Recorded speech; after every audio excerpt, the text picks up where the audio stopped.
suit, and Mom Brent was illiterate, but she was very, very smart, and she listened to what the people were saying, and they talked about this freedom, and she desired this freedom not only for herself, but for the other members of her race.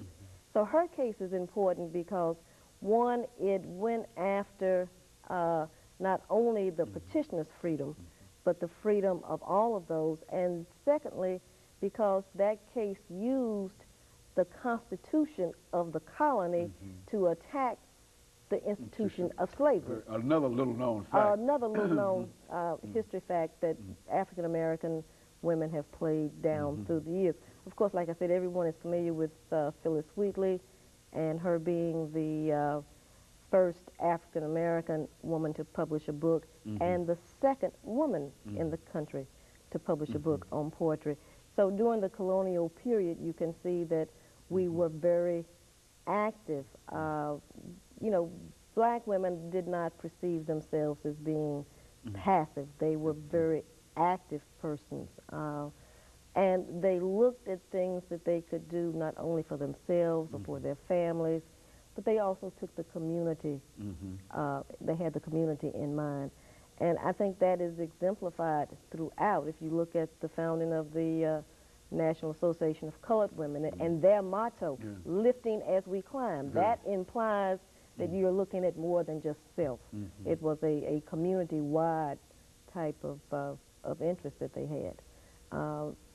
You know, when you look at the abolitionist movement, African-American women were there. Usually when we teach the abolitionist movement, we always mention Frederick Douglass. Well, certainly Sojourner Truth had a part in it.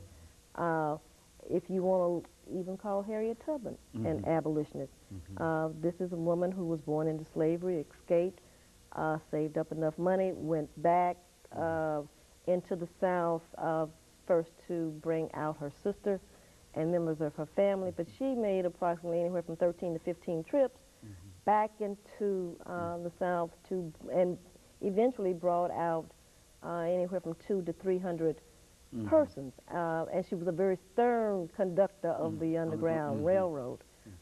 She did not allow people to decide that they were going to turn around and go back. She also planned her trips for the weekend. A lot of times students would say, well, why the weekend? Well, she planned them on the weekend because that would give her more time and the potential captors less time to try to catch up with them.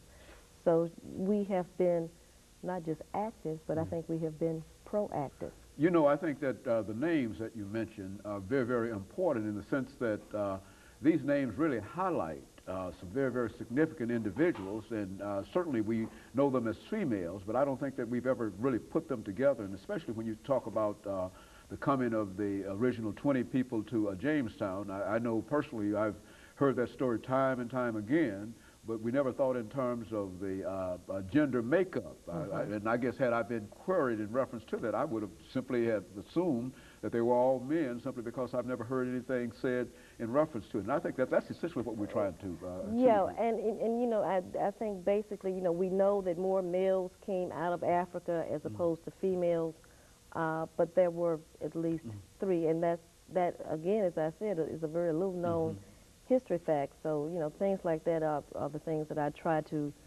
bring out. Not only do I teach African American history, but I also teach women's history. So whatever, you know, I've learned or teach in one, I try to bring it out in just a general survey course. And of course that gives you an opportunity to not only deal with a specific area dealing with African American history, but it also gives you an opportunity to give additional information about the place of women within African American history from your women's studies effort and et cetera. And we can certainly appreciate that. And we have about 20 seconds coming up, Ms. Wynn, before our first commercial break here today, and after which we will come back and we will talk about some other aspects of African American females. But I think essentially this is what we want to achieve, to give our audience some idea of the role of women in African American history and world history and et cetera. And we'll be back with our audience following this short commercial break.